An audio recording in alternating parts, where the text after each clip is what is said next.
بلکہ یمنیوں کا آنا زیادہ نبی علیہ السلام کے لیے خوشی کا باعث تھا. یمنیوں کا آنا فرمایا کہ اتاکم اہل الیمن وہم ارق الناس افئدۃ والینہم قلوبا. اہل یمن آ گئے جن کے دل بڑے رقیق اور نرم ہیں اور بڑی ان کے دلوں میں خشیت ہے. ایمان یمان بل فقہ یمان. ایمان تو یمن کا ہے اور فقہ بھی یمن کی.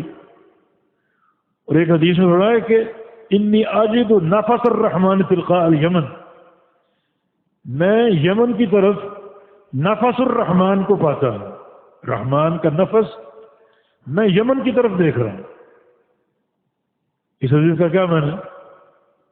نفس سے مراد بدعات کا رد.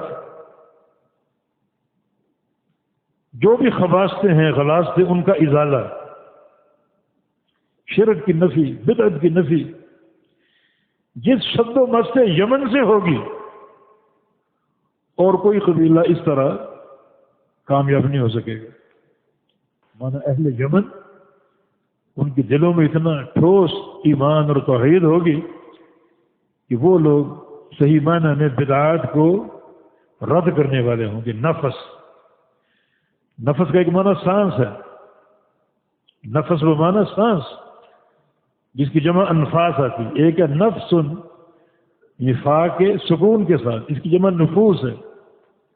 نفس بمعنی ذات، نفس انسانی. اور ایک ہے نفس فا کی زبر کے ساتھ، اس کی جمع انفاس ہے بمعنی سانس. ایک ہے نفیس، اس کی جمع نفائس ہے، عمدہ چیزیں. لیکن نفس کا ایک معنی اور ہے، طلبہ جانتے ہیں. مصدر ہے یہ باب تفعیل کا. باب تفعیل کا مصدر ثانی نفس ہے، جو نفس تنفیسا و نافاسا. اس کا معنی زائل کرنا. من نفس عن اخیہ المؤمن قربۃ من قرب الدنیا نفس اللہ عنہ قربۃ من قرب یوم القیامہ. جو اپنے کسی بھائی کی دنیا کی مصیبت کو دور کرے گا اللہ اس کی آخرت کی مصیبتیں دور کر دے گا. تو نفس کا معنی دور کرنا، زائل کرنا.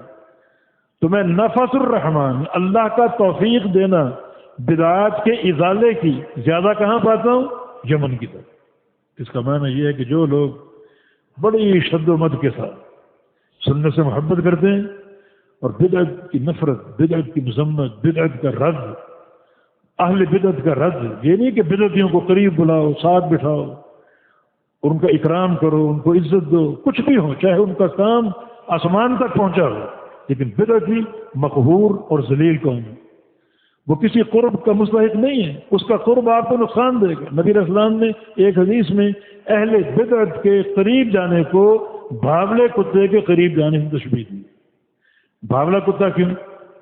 اس لیے کہ بھاولا کتا اگر کاٹ لے تو آپ بھی بھاولے بن جائیں گے، ویسے ہی کتا بن جائے گا. وہ پاگل پن آپ کے اندر آ جائے گا، آپ کے رگو ریشے میں سرایت کر جائے گا. اس طرح بدعتی کا قرب اگر بدعتی آپ کو ڈس لے تو آپ بھی اسی کی طرح بدعتی بن جائیں گے. کوئی ان میں خیر نہیں اور ان کے قرب کا کوئی فائدہ نہیں، چاہے ان کے نام کے ساتھ ہزاروں کارنامے لکھے ہوں.